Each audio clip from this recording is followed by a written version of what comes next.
The air tasted of brick dust and cordite. Private First Class Daniel Hoffman moved through the skeletal remains of a bakery, his boots crunching on shattered porcelain and glass. The town of Magdeburg was a corpse, picked clean by artillery and fire. His squad moved with the weary efficiency of men who had been doing this for too long, their eyes scanning the rubble for movement. It was April 28, 1945, 14:20 hours. A flicker of grey in a collapsed second-story window. Hoffman froze, bringing his M1 Garand to his shoulder. His heart hammered against his ribs. A familiar, hated rhythm. He sighted on the shape, a figure crouched in the shadows. Just another Wehrmacht holdout. Another fanatic trying to bleed the Americans for one more inch of German soil. His finger took up the slack on the trigger. Then the figure stood up. Hoffman's breath caught in his throat.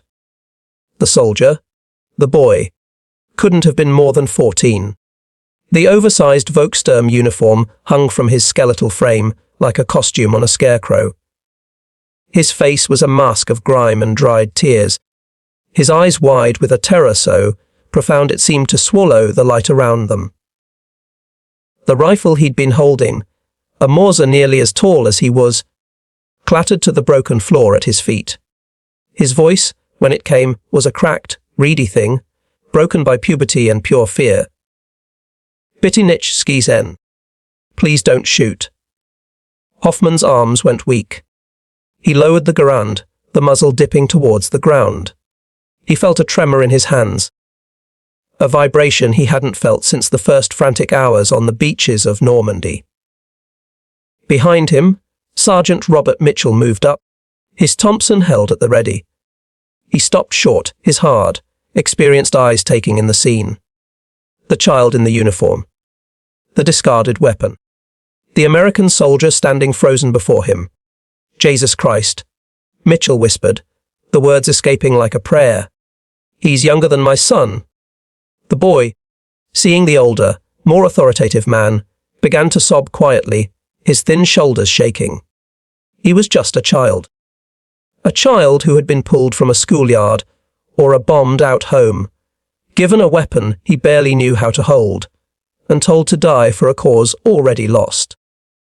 For thousands of German boys like him, conscripted into Hitler's desperate, final defense.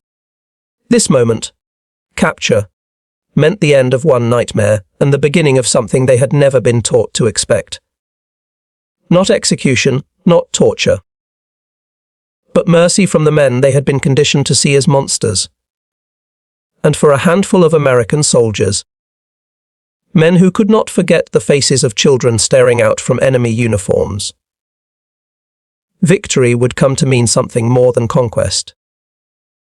It would mean becoming fathers to the orphans of their enemies, to boys who had nowhere else to go. Cess, the desperate harvest of Germany's children, was in its final, brutal stages by the spring of 1945. The Volkssturm, the People's Storm, had devolved from a last-ditch militia into a systematic consumption of the nation's youth. Boys were pulled from classrooms, from Hitler Youth meetings, from the rubble of their own homes. They were given a few days of training, if they were lucky, handed a Panzerfaust or an ancient rifle, and shoved toward the front lines to slow the Allied advance. The numbers told a story of institutional madness.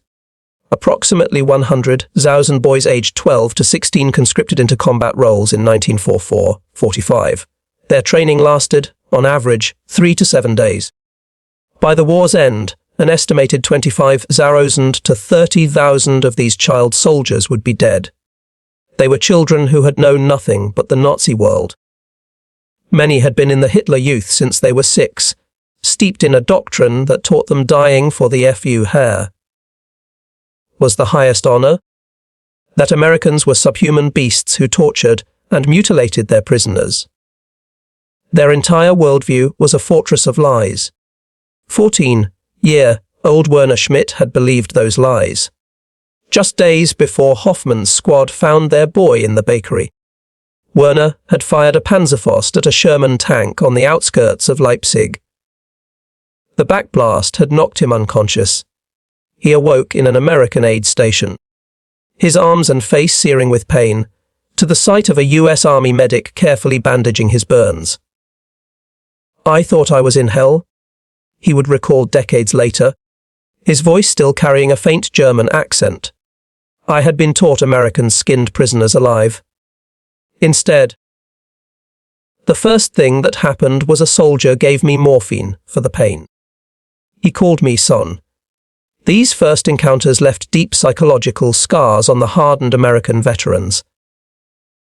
They were men who had fought their way across Europe, facing the Wehrmacht's best.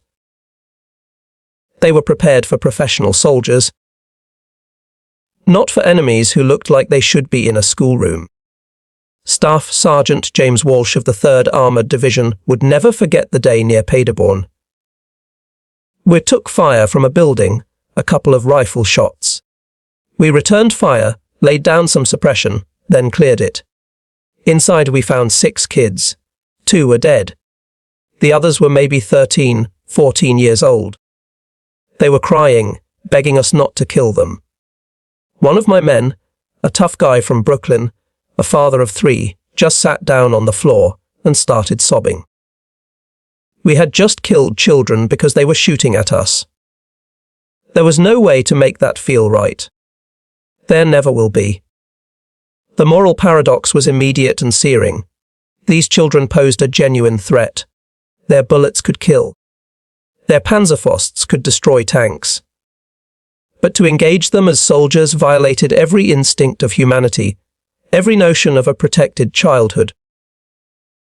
The American response emerged organically, not from command directives, but from the individual consciences of the men on the ground. They began to take extraordinary risks.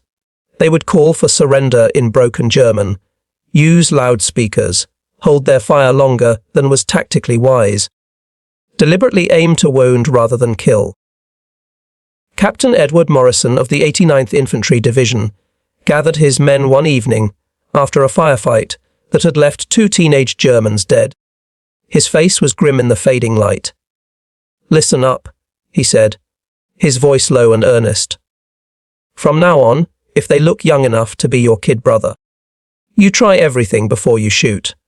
I am not asking you to die for mercy, but I am asking you to risk something to avoid killing a child if there is any other way. Is that understood?" When the fighting officially ended in May 1945, the problem did not go away, it simply changed form. The Americans now found themselves the custodians of thousands of captured child soldiers. They were technically enemy combatants, but they were also, obviously, children. Many were orphans, all were traumatized, and none were guilty of any crime beyond following the orders of the adults who had betrayed them. The holding camps established for these young prisoners began to evolve, almost immediately, into something between POW facilities and humanitarian shelters. At Camp Sheridan near Frankfurt, Army Chaplain Captain William Hayes oversaw the processing of 347 captured Volkssturm members aged 12 to 17. He wrote in his initial report to division headquarters, "These are not soldiers in any meaningful sense of the word. They are children who were armed and then abandoned by a regime that deserved neither their loyalty nor their lives. I strongly recommend immediate reclassification for humanitarian processing rather than standard POW protocols." His recommendations were implemented through the ground improvisation. Extra rations materialized for the youngest prisoners. Medical care was prioritized. Educational programs sprang up spontaneously as soldiers who had been teachers or professors in civilian life began organizing impromptu classes. Makeshift soccer fields and baseball diamonds were scratched out of the dirt. It was an attempt, however fragile, to let children be children again. The psychological transformation was often dramatic. Franz Becker, captured at age 15 near Nuremberg, remembered the cognitive dissonance. The hardest part was accepting that everything had been lies. Americans were supposed to be monsters. Instead, they gave me chocolate and taught me how to throw a curveball. A sergeant from Iowa, he spent hours with me, showing me pictures of his farm. He had a son my age. The kindness, it was harder to process than the combat had been. As the Allied occupation authorities began the monumental task of censuses and family reunification, the sheer scale of the orphan crisis became horrifyingly clear. The Volkssturm had conscripted boys from all over Germany, often ripping them from families already shattered by bombing, flight, and death. Many had no homes to return to. The numbers were staggering, approximately 500 Saracen German war orphans by the war's end. Among them, an estimated 8 Saracen to 12 Saracen were former child soldiers with no living relatives. In the American occupation zone alone, there were roughly 150 Saracen orphans requiring care. The US military government responded with a generosity that far exceeded its minimum obligations. Orphanages were established in requisition buildings. Former Nazi administrative offices, seized estates, repurposed military barracks. They were staffed by a patchwork of occupation soldiers, displaced persons relief workers, and German civilians deemed politically clean. Captain Sarah Chen of the Army Nurse Corps was assigned to supervise medical care for 180 orphaned boys at a facility near Munich. In a letter home to her sister, she wrote, "They are physically malnourished and emotionally shattered. Many have nightmares every single night. Some still flinch when we approach, expecting a blow.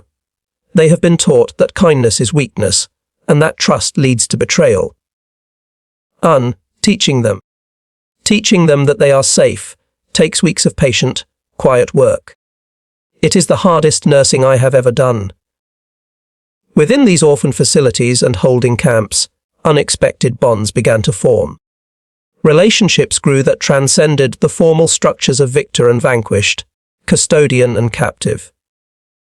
Private Eugene Henderson, a lanky farm boy from Texas, was initially assigned to guard duty at an orphan center near Heidelberg. He noticed one boy who never spoke, a 12-year-old named Matthias Schultz, who moved through the halls like a ghost. Matthias had been conscripted from a destroyed Berlin neighborhood and had watched both his parents die in a bombing raid. Henderson started bringing him small gifts, a Hershey's bar, a comic book, a baseball and glove. He would spend his off-duty hours in the yard, patiently demonstrating how to throw a curveball, using gestures and smiles when language failed. For weeks, the boy was silent. Then, one afternoon, as Henderson handed him the ball, Matthias looked up and, in a soft, clear voice, said, "Thank you." Henderson wrote to his wife that night, "Martha, that's when I knew I couldn't leave him. He's got nobody. His whole family is gone. His country destroyed him and threw him away. I keep thinking about our boys back home, safe and loved, and I can't walk away from this kid who never had that chance. I just can't."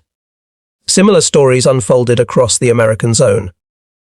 Sergeant Frank Kowalski, who had worked in a Chicago factory before the war, became a de facto father figure to 3 orphan brothers, aged 11, 13, and 15, all of whom had been conscripted into the Volkssturm. Lieutenant Robert Yamamoto, a Nisei officer whose own family had been interned in camps back in the States, spent his free hours teaching English to groups of former child soldiers near Wewelsburg, finding a shared sense of displacement that bridged the gap between them. By late 1945, these informal relationships had created a novel and complex problem for the military bureaucracy. Informal requests from soldiers seeking to formally adopt German orphans began landing on the desks of bewildered officers and State Department officials. There was no precedent, no legal framework for American servicemen to adopt children from a former enemy nation. The first documented case was that of Staff Sergeant Thomas Riley, who in November 1945 submitted a formal request to his commanding officer to adopt 16-year-old Klaus Dietrich, His petition was simple and direct. This boy has no family, no home, and no future in Germany. I have the means to provide for him, the desire to raise him, and his consent. I request guidance on the legal procedures to make this happen. The request triggered a storm of bureaucratic confusion. Military legal officers consulted with the State Department, who consulted with immigration authorities. The existing laws were entirely inadequate. Could a former enemy combatant, even a child, immigrate to the United States? Could an American serviceman on occupation duty adopt a foreign national? What would the child's legal status be? The Army's solution was characteristically pragmatic. They began working with the American Red Cross and civilian adoption agencies to create a procedure on the fly. By early 1946, a rough process had been established. Servicemen with verified income, stable home conditions, and command approval could petition for the adoption of German orphans. It required exhaustive documentation, home studies conducted through international agencies, and final approval from military government authorities. The numbers were small but significant. Between 1945 and 1947, approximately 180 formal adoption petitions were filed by American servicemen. Of those, 127 were approved and completed, bringing 134 German orphans to the United States, including some group adoptions of siblings. Among them were approximately 40 former child soldiers of the Volkssturm. Each case was a small miracle of paperwork and perseverance. Background investigations verified the child's orphan status, confirming no living relatives could be located. The American servicemen had to prove they could financially support a child, provide stable housing, and integrate a German-speaking, traumatized war orphan into American society in March of 1947. The first group of 8 adopted German orphans accompanied their new American fathers aboard a military transport ship, leaving Bremerhaven for New York. The boys ranged in age from 11 to 17. 3 were former Volkssturm members. They stood on the deck, watching the coastline of their shattered homeland disappear into the mist, embarking on a journey they could never have imagined 2 years earlier, when they were wearing enemy uniforms. 15-year-old Werner Schmidt, his burns now faded to pink scars, stood beside his adoptive father, Sergeant James Walsh. I kept thinking it wasn't real. Werner recalled decades later. 2 years ago, I had tried to kill Americans with a Panzerfaust. Now, I was going to live in America with one of them. My entire understanding of the world had been built on lies, and the truth was so strange and wonderful I couldn't process it. Their arrivals in America became local human interest stories, small beacons of hope in a world weary from war. Communities rallied around the adopted orphans. Churches organized clothing drives. Neighbors donated furniture for the children's new bedrooms. American families who had sent their sons to fight Germans now opened their hearts and communities to German children. The integration was not without its challenges. The language barriers were significant. Nightmares and flashbacks were common for years. Some boys struggled with deep-seated guilt over their pasts.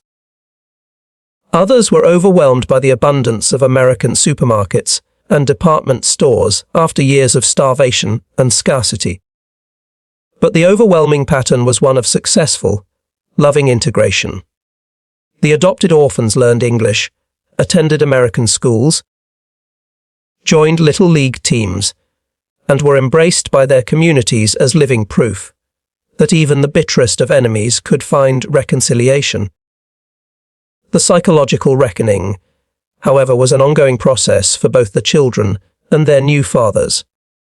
American veterans who had lost close friends to German fire were now raising German children in their homes. German boys who had been taught to kill Americans now called them Dad and pledged allegiance to the American flag. Dr. Margaret Hayes, a psychologist who worked with several of the adopted orphans in New York, described the complexity. These boys carry multiple, overlapping layers of trauma. Combat exposure, the loss of family and home, the complete collapse of an ideology they were taught to believe absolutely. Then they are transplanted to a foreign country, with foreign customs, and expected to integrate and thrive. The resilience they show is extraordinary, but the work is never easy. The adoptive fathers, too, faced scrutiny and sometimes hostility. Private Eugene Henderson, now back in Texas with Matthias, faced questions at his local American Legion post. "Why are you bringing one of them over here?" A fellow veteran asked, his voice thick with accusation. "We lost good men to those bastards." Henderson stood his ground, his arm around Matthias's thin shoulders. "I didn't betray anybody," he said, his voice calm but firm. "I fought Germans who deserved it. Nazis, fanatics." Matthias was 12 years old. He had no choice. Adopting him doesn't dishonor the men we lost. It honors what we were fighting for.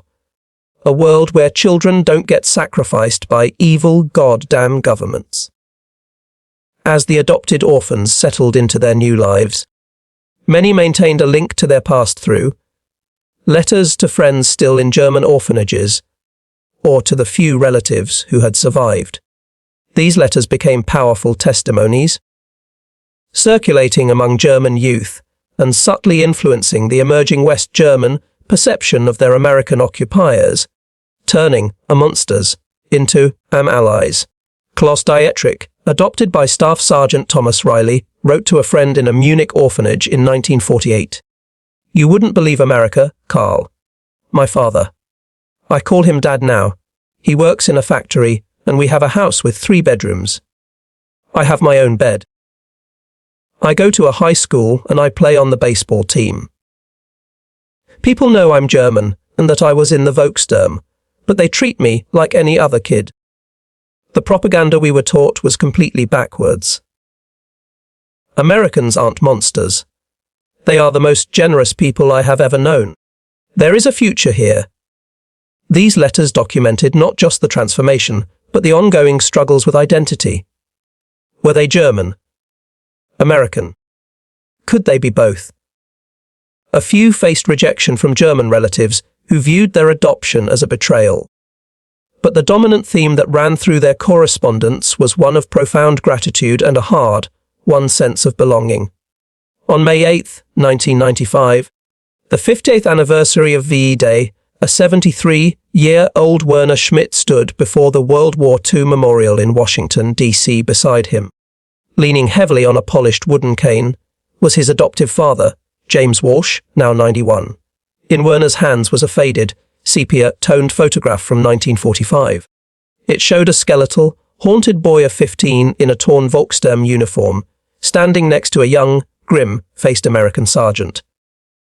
A reporter, noticing the 2 men, approached them. Werner showed her the photograph. "This was me," he said, his voice soft. "And this was him. He could have killed me. I had shot at his friends. I was armed and hostile. Instead, he gave me water. He called me son. And eventually, he made it official." He looked at Walsh, his eyes glistening. "I've lived an entire life I should never have had. Married a wonderful woman, raised 3 children, taught European history at a university for 35 years. All of it, because this man saw a child when he was supposed to see an enemy." A Walsh reached out a gnarled, age-spotted hand and placed it on Werner's shoulder. His voice was quiet, but steady. "He was just a kid," the old veteran said, his gaze fixed on the photograph. They'd put him in a uniform and given him a rifle, but he was just a scared kid. "I had children at home. I couldn't walk away from another child who had nobody." The story of the German orphan soldiers adopted by American servicemen never became a major chapter in the history books. It was never dramatized in Hollywood films. But for the 134 orphans who crossed the Atlantic to become American sons, and for the servicemen who chose fatherhood over the lingering bitterness of war, It represented something fundamental about the possibility of redemption.